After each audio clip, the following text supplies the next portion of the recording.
Hi everyone, I am Vikas Shukla and my today's lecture is about human genetic disorder.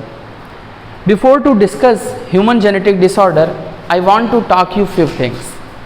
For example, अगर कुछ mutations हमारी body में हो रही हैं तो इसका ये बिल्कुल मतलब नहीं है कि वो डिजीज़ कॉज करेंगे। जी हाँ, आपने सही सुना, म्यूटेशन हमारी बॉडी में हो रही हैं, ये बिल्कुल ज़रूरी नहीं इससे कोई डिजीज़ हो। क्यों? क्योंकि स्टूडेंट्स म्यूटेशन कहाँ पर हो रही होंगी? डीएनए में।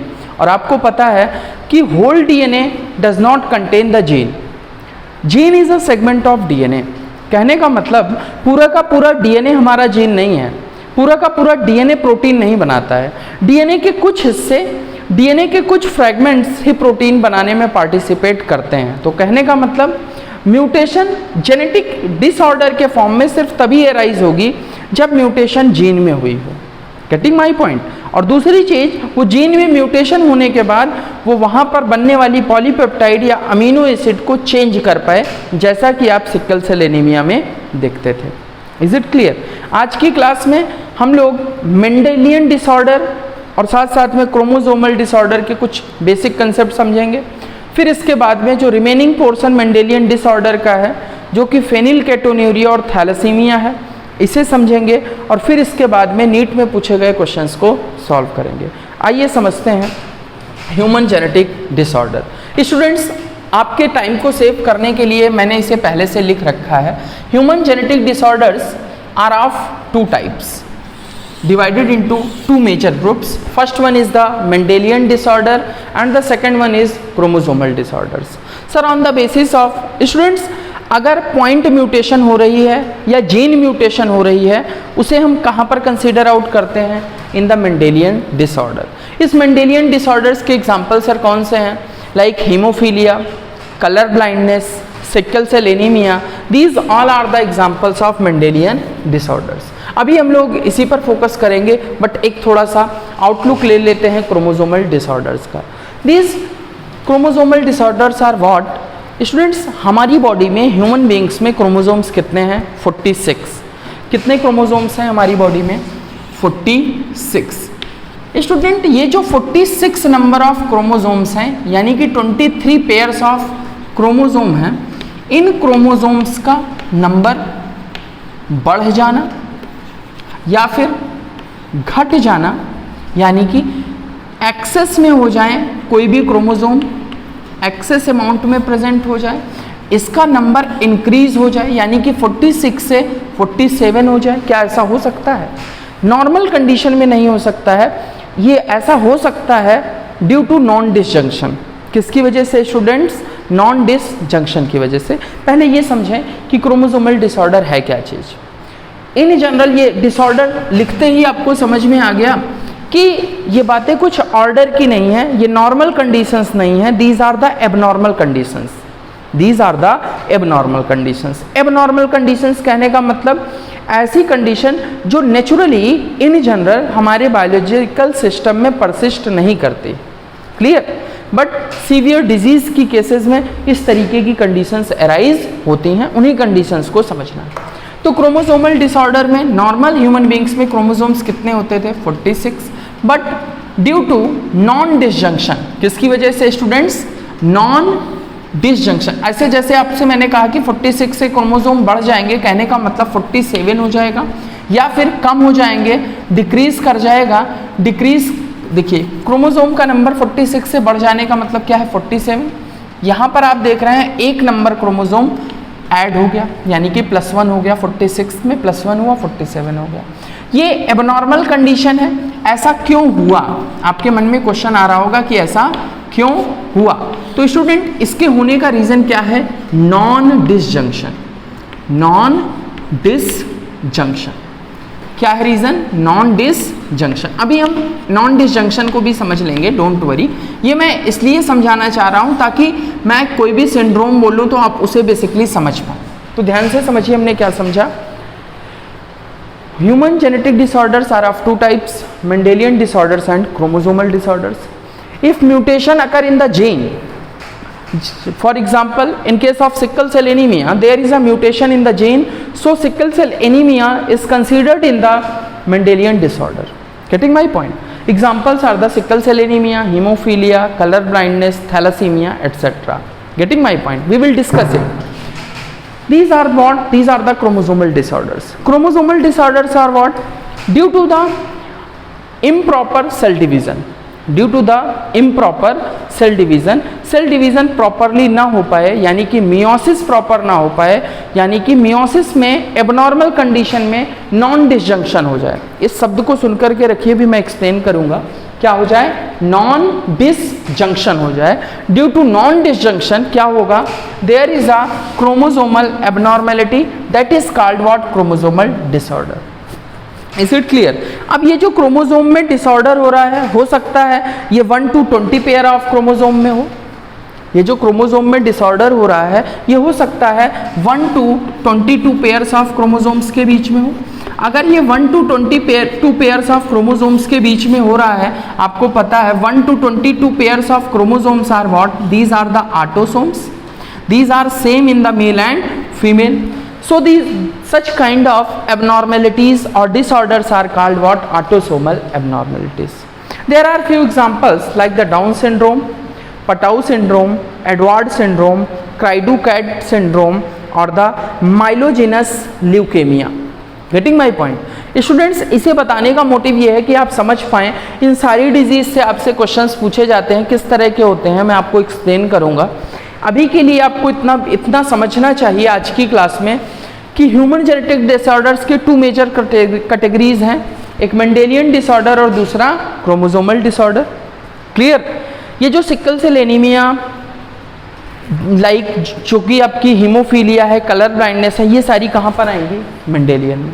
अब आपसे कोई पूछे डाउन सिंड्रोम किसका एग्जाम्पल है, ऑटोसोमल का या सेक्स का? आप बताओगे ऑटोसोमल का। अगर कोई पूछे पटाउ सिंड्रोम किसका एग्जाम्पल है, तो ऑटोसोमल का। एग्जैक्टली मैं एक्सप्लेन करूंगा आपको। ये ट्राइसोमी कंडीशन है जहां पर 21st कॉपी पर एक एक्स्ट्रा कॉपी होने की वजह से ये म्यूटेशंस हो रही हैं, क्रोमोसोम्स में चेंजेस हो रहे हैं। I will explain it, but अभी सिर्फ एग्जांपल्स के नाम सुन लो ताकि जब मैं डिस्कस करूं तो आपको बेहतर समझ में आए। तो आपने समझा ऑटोसोमल डिसऑर्डर्स के एग्जांपल्स क्या हैं? Down syndrome is the example of autosomal, Patau syndrome is the example of autosomal. Now the question arises, what is the meaning of syndrome? Student, group of disease or you can say group of symptoms is called syndrome. Getting my point?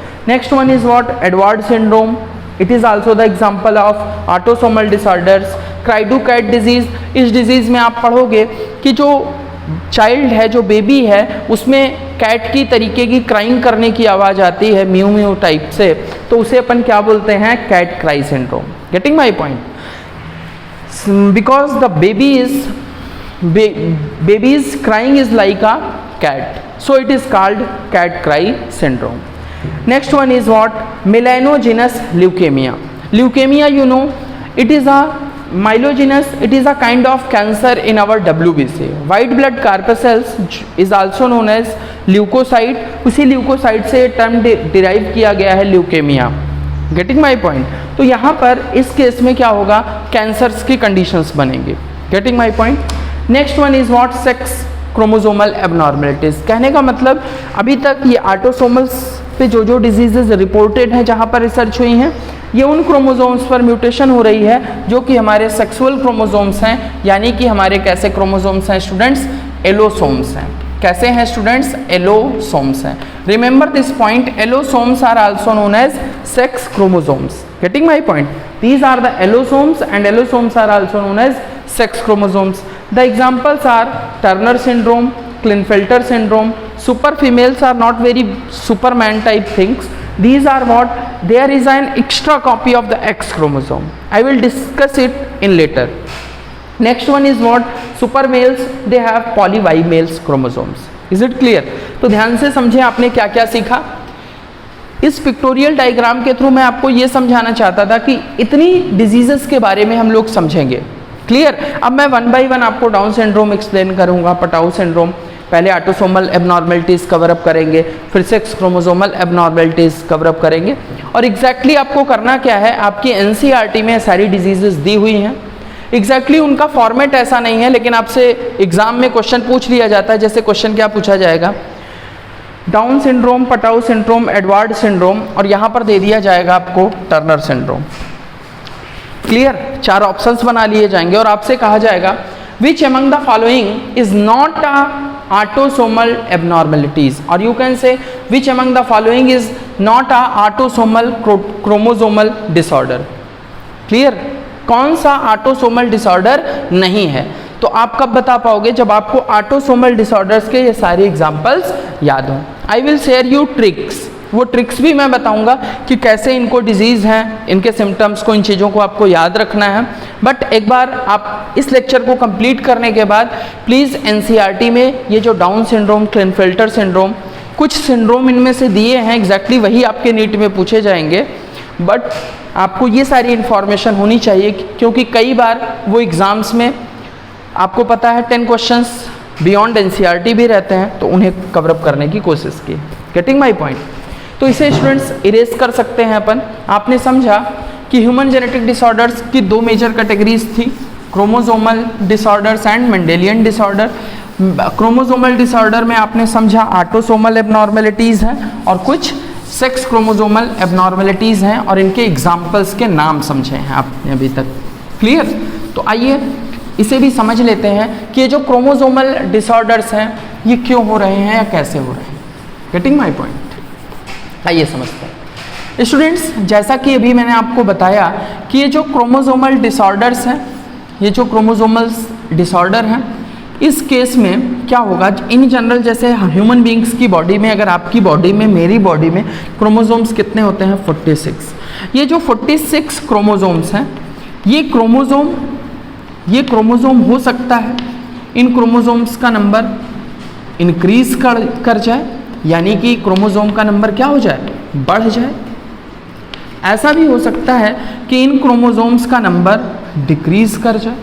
क्या कर जाए? Decrease कर जाए। तो chromosome का number increase कर जाए या डिक्रीज कर जाए, इन दोनों से डिजीजेस होती हैं। Getting my point?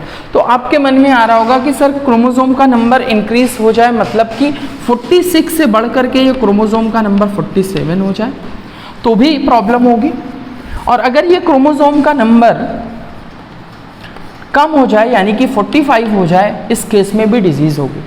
आपने पढ़ा है, आपने समझा है, these chromosomes are the identity of species. जी हाँ, नोट डाउन करें, chromosome number is a identity of an species. कहने का मतलब जो भी स्पीसीज है उसकी आइडेंटिटी है क्रोमोसोम्स। कहने का मतलब चिंपैंजी की अगर हम बात करें, चिंपैंजी में क्रोमोसोम्स कितने हैं? 48।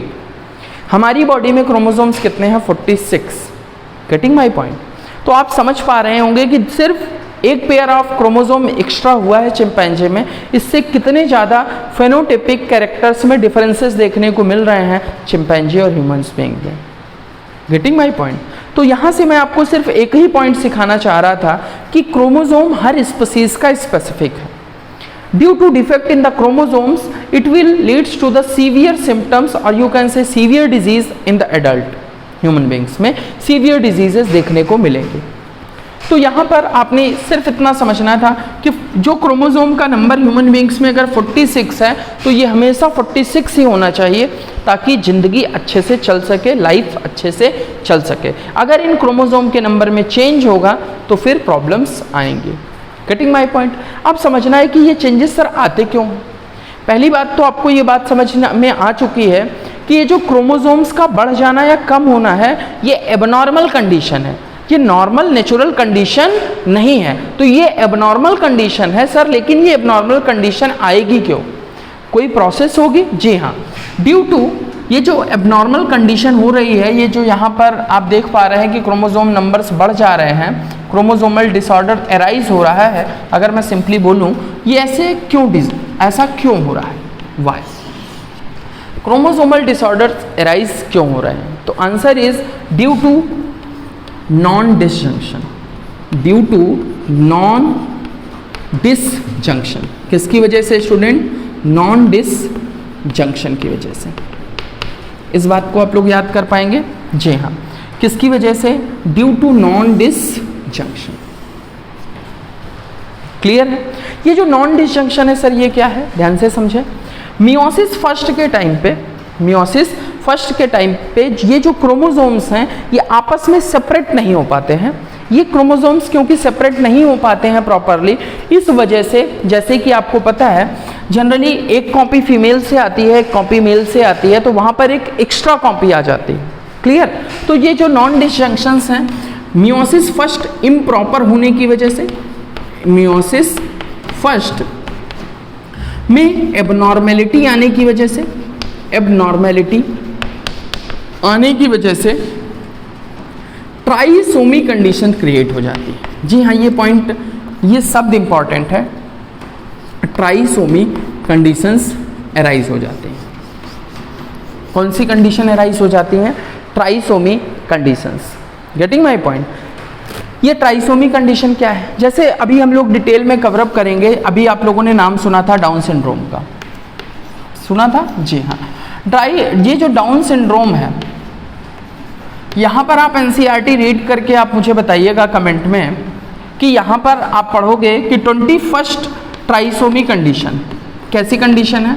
21st ट्राइसोमी कंडीशन है। मतलब कि 21st क्रोमोसोम पर एक extra copy of chromosome present हो गई।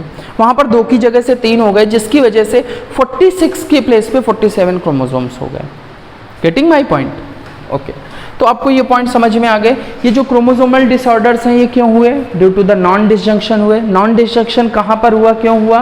Due to the abnormality in the meiosis first, जिसकी वजह से क्या हुआ? ट्राइसोमी कंडीशन अराइज हुई। सर ये ट्राइसोमी कंडीशन क्या होती है? An extra copy of chromosome. Trisomy का मतलब क्या है? An extra copy of chromosome. जी हाँ, यहाँ पर नोट डाउन कर लें, an extra copy of chromosome. जी हाँ, N extra copy of chromosome is called what? Trisomy. अब ये ट्राइसोमी की कंडीशन जरूरी नहीं है कि 21st पर ही हो। क्लियर? आपसे नीट में क्वेश्चन पूछा जाता है कि डाउन सिंड्रोम में ट्राइसोमी कहाँ पर है, तो 21st पर है। पटाउ सिंड्रोम में कहाँ पर है? 18th पर ट्राइसोमी कंडीशन है। आप रीड करेंगे एनसीईआरटी तो आप पाएंगे there is a trisomy condition on the 18th chromosome. Clear? तो मैं आपको इसकी ट्रिक्स भी शेयर करूंगा, बट इससे पहले आप एक बार एनसीईआरटी को सेल्फ से रीड करें, ताकि नेक्स्ट डे जब मैं इस पर आपको पॉइंट्स एक्सप्लेन करूं then you will easily catch up the concept. Clear students? आइए मूव आउट कर जाते हैं अब हम मेंडेलियन डिसऑर्डर पे। आज की क्लास में हम मेंडेलियन डिसऑर्डर को कंप्लीटली बाइंड अप करेंगे। क्लियर? अच्छा ये बताइए, मेंडेलियन डिसऑर्डर में हम लोगों ने समझ लिया था प्रीवियस क्लासेस में, क्या क्या समझ लिया था? This Mendelian disorder is, you can say what, it arises due to the mutation in the gene. किसकी वजह से होगा? It arises due to mutation in the gene, mutation in the gene। जी हाँ, आप सही सोच रहे हैं कि जीन में म्यूटेशन की वजह से अराइज होगा। ये कह सकते हैं कि पॉइंट म्यूटेशन किस में कंसिडर आउट किया जाएगा? मेंडेलियन डिसऑर्डर में। Getting my point? तो इसका एग्जांपल क्या है हमारा? जी हाँ, सिकल सेल एनीमिया किसका एग्जाम्पल है? किसमें कंसीडर आउट किया जाएगा? मेंडेलियन डिसऑर्डर में।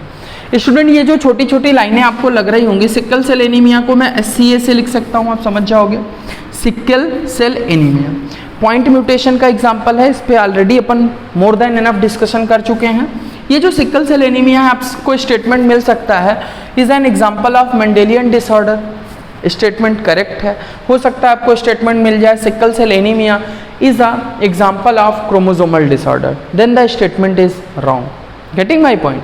तो इस तरीके के क्वेश्चंस मिल सकते हैं, इसलिए इसे रीड आउट कर लें। सिकल सेल एनीमिया, इसके अलावा अगर हम बात करें तो आपने और भी पढ़ रखा है, लाइक कि थैलेसेमिया, नाम सुना होगा आपने, थैलेसेमिया।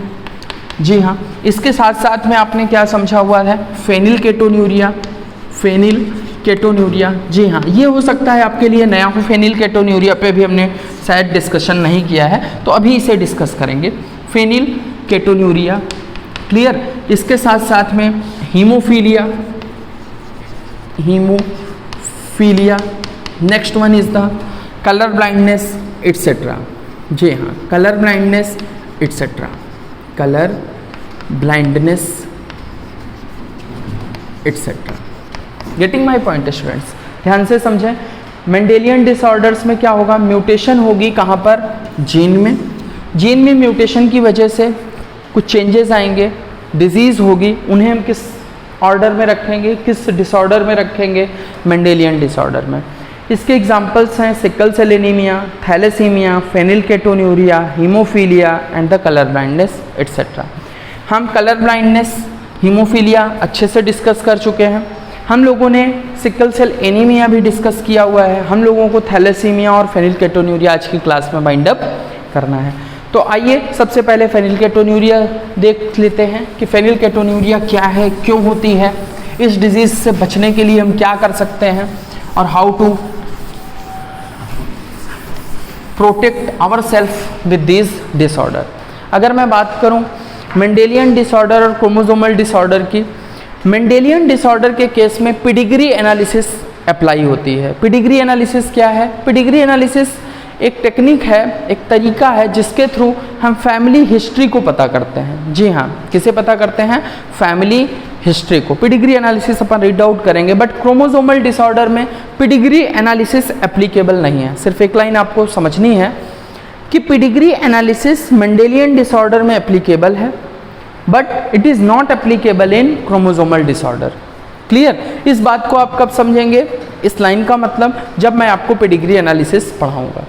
अभी के लिए आप इतना याद रखें, pedigree analysis is applicable only in Mendelian inheritance or you can say Mendelian disorder. Pedigree analysis is not applicable in chromosomal disorder, जो भी अपने पढ़ा। अब देखते हैं फेनिलकेटोन्यूरिया। स्टूडेंट अभी की क्लास से आपको ये बात समझ में आ गई होगी, फेनिलकेटोन्यूरिया विजिबल है आप लोगों को, फेनिलकेटोन्यूरिया विजिबल है, मैं इसे कैपिटल में लिख दूं, चलिए लिख लेते हैं फेनिलकेटोन्यूरिया। फेनिलकेटोन्यूरिया स्टूडेंट थोड़ा सा तेजी से समझेंगे कंसेप्ट को, then we will move out. Phenylketonuria क्या है, अब आपको पता है it is an Mendelian disorder. किस तरीके का डिसऑर्डर है, मेंडेलियन डिसऑर्डर। ये क्यों एराइज होता है, due to mutation in the gene, due to mutation in the gene. ये आपने प्रीवियस अभी जो जस्ट हमने डिस्कशन किया उसी से ये बात आपको पता चल गई, इसे लिखने की जरूरत नहीं है। आगे कंटिन्यू करें। It is an inborn metabolic error. ये क्या है, फेनिलकेटोन्यूरिया क्या है, phenylketonuria it is a inborn metabolic error. कैसी एरर है स्टूडेंट, इनबॉर्न मेटाबॉलिक एरर। अब सर ये इनबॉर्न मेटाबॉलिक एरर क्या चीज़ है, अब ध्यान से समझिए। इनबॉर्न कहने का मतलब क्या है, बाई बर्थ, बाई बर्थ। कुछ डिफेक्ट आप ऐसे देखते होंगे जो जन्म से होते होंगे, जन्मजात होते होंगे, फ्रॉम दी बर्थ होते होंगे, उन्हें हम बायोलॉजी की लैंग्वेज में क्या बोलते हैं, इनबॉर्न। इनबॉर्न कहने का मतलब बाई बर्थ। बाई बर्थ जो डिफेक्ट हैं किसी भी चाइल्ड में, किसी भी बेबी में, उन्हें हम क्या बोलते हैं, इनबॉर्न। क्लियर? अब मेटाबॉलिक एरर कहने का मतलब अगर कोई डिफेक्ट है उसकी वजह से मेटाबॉलिज्म आगे मूव आउट नहीं करेगा। कहने का मतलब पहले समझ लें नॉर्मल कंडीशन। क्लियर? पहले एक नॉर्मल कंडीशन समझेंगे, फिर एबनॉर्मल कंडीशन पे मूव आउट करेंगे। ये डिजीज भी कैसी है, ऑटोसोमल रिसेसिव डिसऑर्डर है। कैसा है, autosomal recessive disorder. Autosomal recessive disorder है स्टूडेंट। नीट के पॉइंट से ये काफ़ी इंपॉर्टेंट है, प्लीज़ नोट डाउन करिएगा इसे, it is very very important. Clear? It is autosomal recessive disorder. कैसा डिसऑर्डर है ये, ऑटोसोमल रिसेसिव डिसऑर्डर। अब ध्यान से समझते हुए मूव करें।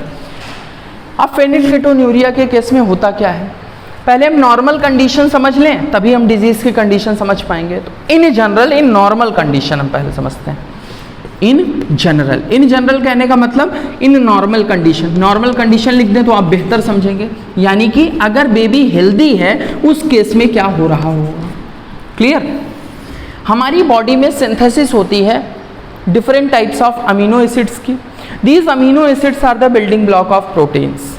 अगर इन अमीनो एसिड की कमी हो जाए तो प्रोटीन की कमी हो जाएगी, जिसकी वजह से बहुत सारी डिजीज हो सकती है। इस बात को समझते हैं। तो एक अमीनो एसिड का नाम आप लोगों ने सुना होगा, फेनिलानिन। सुना है? फेनिलानिन। ये क्या है स्टूडेंट्स? फेनिलानिन क्या है? एक अमीनो एसिड। पढ़ा है आप लोगों ने? आपने पढ़ा है tryptophan, tyrosine and phenylalanine, these are the aromatic amino acids. मैंने आपको जब प्रोटीन पढ़ाया था बायोमॉलिक्यूल्स में, तो मैंने आपको 20 डिफरेंट अमीनो एसिड्स दिए थे, उनके डिफरेंट टाइप्स दिए थे, उनकी ट्रिक्स दी थी। अगर आपको नहीं याद है चीज़ें तो प्लीज़ एक बार नोट्स को ज़रूर रिव्यू करें। तो वहाँ पर हमने पढ़ा था एरोमेटिक अमीनो एसिड 3 होते हैं। कौन कौन से?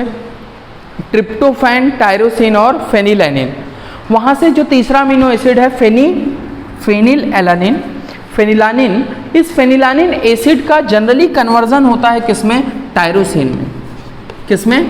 टायरोसिन में। स्टूडेंट, हमारी बॉडी के अंदर फेनिलैनिन अमीनो एसिड कन्वर्ट किया जाता है किसमें? टायरोसिन अमीनो एसिड में। फेनिलैनिन भी एक अमीनो एसिड है और टायरोसिन भी एक अमीनो एसिड है। फेनिलैनिन से ही बनाया जाता है टायरोसिन। Getting my point? तो ये जो फेनिलैनिन अमीनो एसिड है यह टायरोसिन में कन्वर्ट होता है with the help of an enzyme. किसी एंजाइम की हेल्प से ही कन्वर्ट होता होगा। उस एंजाइम का कुछ नाम होता होगा। क्या नाम है? Phenylalanine hydroxylase enzyme. फेनिलानिन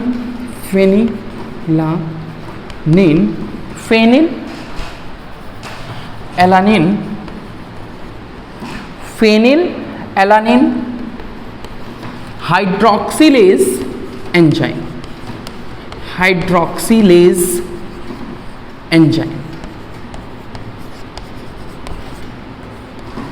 clear student? ये जो फेनिलानिन हाइड्रोक्सिलेज एंजाइम है, चॉक इज देयर। ओके, अब ध्यान से समझिए। फेनिलानिन इसका एक अमीनो एसिड है जो कन्वर्ट हो जाता है किसमें? टायरोसिन में। टायरोसिन भी एक अमीनो एसिड है। ये फेनिलैनिन से टायरोसिन बनना किस एंजाइम से डिसाइड होता है? Phenylalanine hydroxylase enzyme. क्लियर?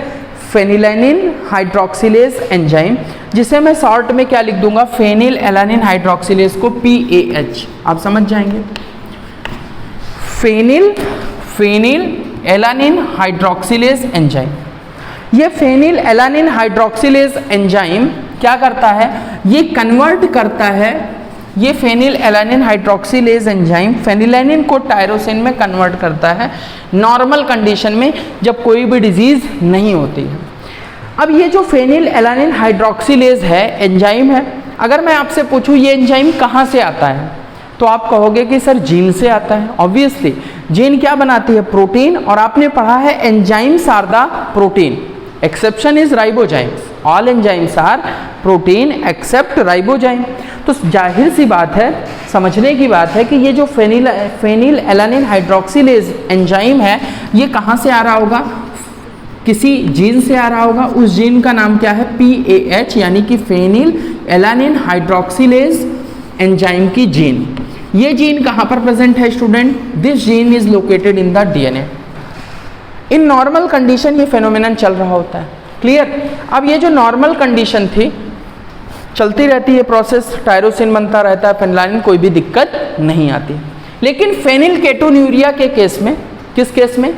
फेनिलकेटोन्यूरियल के केस में ये जो PH जीन है, फेनिलएलानिन हाइड्रोक्सिलेज जीन है, इसमें म्यूटेशन हो जाती है। इस म्यूटेशन की वजह से फेनिलएलानिन हाइड्रोक्सिलेज एंजाइम नहीं बन पाता है।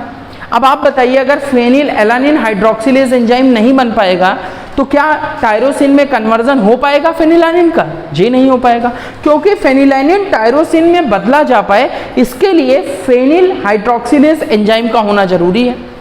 लेकिन बंदे में फेनिलएलानिन हाइड्रोक्सिलेज एंजाइम है ही नहीं। क्यों नहीं है? क्योंकि उसकी जीन में म्यूटेशन हो गया है। ड्यू टू म्यूटेशन वहाँ पर फेनिल हाइड्रोक्सिलेज एंजाइम नहीं बन रहा है। एज अ रिजल्ट क्या होगा? फेनिलएलानिन का अमाउंट बॉडी में बढ़ जाएगा, इसका अमाउंट बॉडी में बढ़ जाएगा, जिसे अपन क्या बोलते हैं? Accumulation of phenylalanine. इसे अपन क्या बोलेंगे? एक्यूमुलेशन ऑफ किसका एक्यूमुलेशन? आप समझ जाएंगे, accumulation of phenylalanine, accumulation of the phenylalanine. ध्यान से समझे, म्यूटेशन हो गई फेनिलैनिन हाइड्रोक्सिलेज जीन में, ये एंजाइम नहीं बन पाया। जब एंजाइम नहीं बना तो टायरोसिन में फेनिलैनिन कन्वर्ट नहीं हुआ। जब कन्वर्ट नहीं हुआ तो इस फेनिलैनिन का अमाउंट हमारी बॉडी में बढ़ गया। जब इसका अमाउंट हमारी बॉडी में बढ़ गया, इसकी वजह से बहुत सारे इसके डेरिवेटिव्स बनने लगे, जैसे जिसकी वजह से हमारी बॉडी में मेंटल रिटार्डेशन की कंडीशन आ गई। किसकी कंडीशन आ गई? Mental retardation. ये सिम्टम्स हैं। मेंटल रिटार्डेशन क्या है? Symptom of, it is the symptoms of, ये क्या है? एक सिम्टम, लक्षण। किस चीज का लक्षण है? फेनिलकेटोन्यूरिया का। तो आपने क्या समझा, आपने क्या सीखा? आप क्या लिखोगे? ये नॉर्मल कंडीशन ना होकर के अब ये कैसी कंडीशन हो गई? अगर ये एंजाइम नहीं बन रहा है, यहाँ पर म्यूटेशन हो गई है, ये एंजाइम नहीं बन पा रहा है, तो ये कंडीशन कौन सी होगी? नॉर्मल कंडीशन तो है नहीं, तो ये इसे अपन क्या बोलेंगे? In abnormal condition. किस कंडीशन में स्टूडेंट? एबनॉर्मल कंडीशन, या फिर हम लोग कह सकते हैं in disease condition. Getting my point? तो आपको याद क्या रखना है? In abnormal condition phenylalanine hydroxylase enzyme do not synthesize. Phenylketonuria के केस में क्या होगा? फेनिलैनिन हाइड्रोक्सिलेज एंजाइम नहीं बनेगा, जिसकी वजह से एक्यूमुलेशन होगा फेनिलैनिन का। किसका एक्यूमुलेशन होगा? फेनिलैनिन का। और किसका कन्वर्जन नहीं हो पाएगा? किसका फॉर्मेशन कम हो पाएगा? टायरोसिन का। इसकी वजह से जो डिजीज होगी उसका नाम है फेनिलकेटोन्यूरिया। अब ये डिजीज क्योंकि बाई बर्थ होती है, इसलिए इसे हम क्या बोलते हैं? Inborn metabolic error. Students, concept clear है? प्लीज आप लोग इस वीडियो को अगर कोई भी कंसेप्ट कहीं डाउट है तो इसे रिपीट कर लीजिएगा। आपको याद क्या रखना है? फेनिलकेटोन्यूरिया इनबॉर्न मेटाबॉलिक एरर है, ऑटोसोमल रिसेसिव डिसऑर्डर है।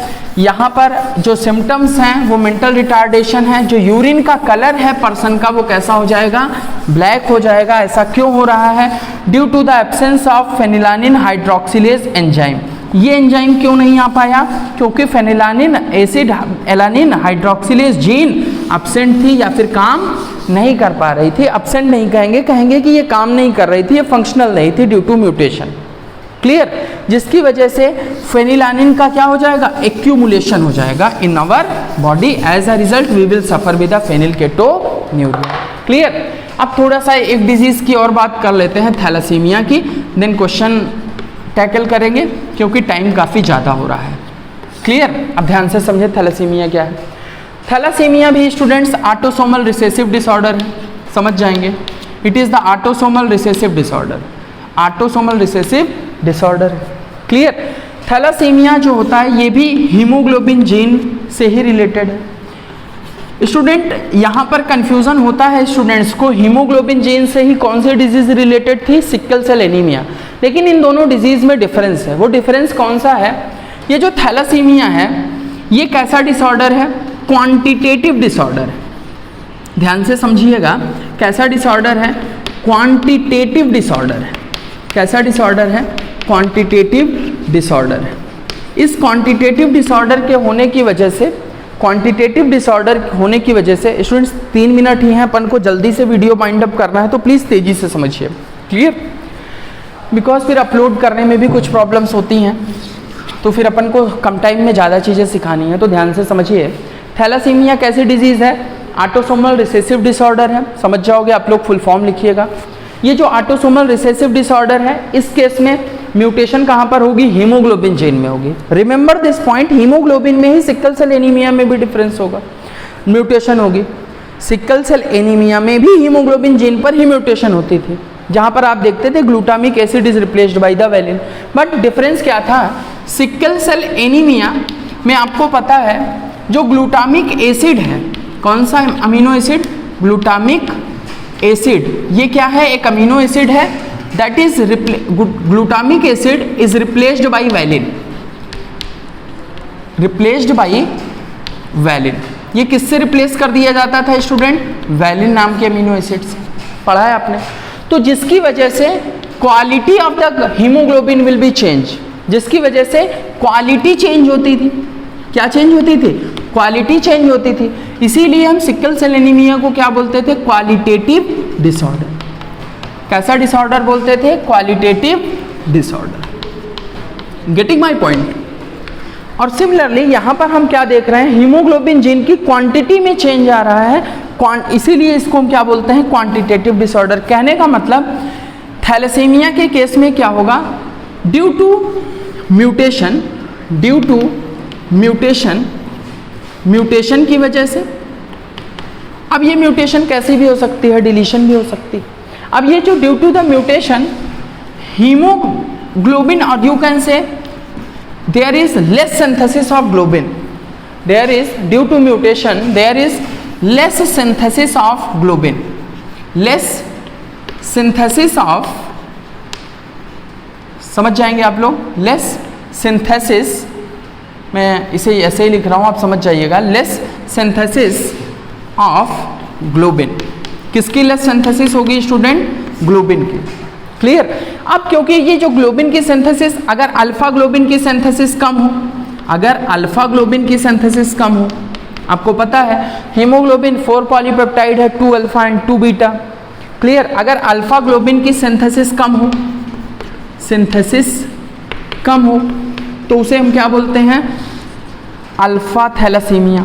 क्या बोलते हैं, अल्फा थैलेसीमिया। क्लियर। अगर बीटा ग्लोबिन की सिंथेसिस कम हो, अगर बीटा ग्लोबिन की सिंथेसिस कम हो, ग्लोबिन की सिंथेसिस कम हो, इस केस में हम इसे क्या बोलते हैं, beta thalassaemia. Beta thalassaemia. Getting my point students. तो ध्यान से समझिए, थैलेसीमिया ऑटोसोमल रिसेसिव है। ध्यान क्या देना है, sickle cell anaemia quantitative disorder है, because there is a change in the quality of amino acid. Glutamic acid negatively charged amino acid is replaced by the valine. This valine is not a negatively charged amino acid. Quality of amino acid change हो रही है sickle cell anaemia में, इसीलिए इसे qualitative disorder कहते हैं। जबकि thalassaemia के केस में quality of globin gene is same but the quantity is different. Quantity कहने का मतलब amount is different, amount is different due to the mutation, so it is a disease of thalassemia। getting my point। आइए NEET के question को कर लेते हैं। Question में दिया गया है thalassaemia and the sickle cell anaemia are caused due to a problem in the globin molecules. किसकी वजह से, due to a problem in a globin molecules में। सही बात है, हमें करेक्ट स्टेटमेंट बताना है। Select the correct statement. पहला स्टेटमेंट दिया है both are due to the qualitative disorder. क्या दोनों ही क्वालिटेटिव हैं? जी नहीं, सिकल सेल एनीमिया क्वालिटेटिव है बट थैलेसीमिया कैसा है, क्वांटिटेटिव है। देखिए आपने एक लर्निंग से ही इस ऑप्शन को आपने रॉन्ग कर लिया। यहाँ पर मूव करें, both are due to the quantitative. क्या दोनों क्वांटिटेटिव हैं? जी नहीं, ऐसा भी नहीं है। So this option is also wrong. Thalassaemia is due to less synthesis of globin gene. जी हाँ, this statement is correct because this thalassemia is what, thalassemia is due to the less synthesis of globin molecules, so the option correct is third।